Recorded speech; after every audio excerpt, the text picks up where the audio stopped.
Good morning! So, ipe-flex ko lang yung ulam namin. Ayan, ulo ng manok na may leeg. Ayan.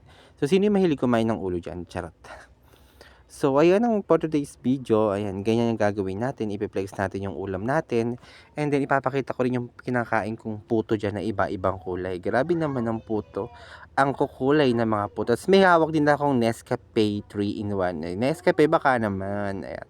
Nescafe 3-in-1 stick ang hawak ko kasi magtitimpla ako ng kape kasi sabi nila masarap daw bumangon sa umaga ng may kape. Ayan.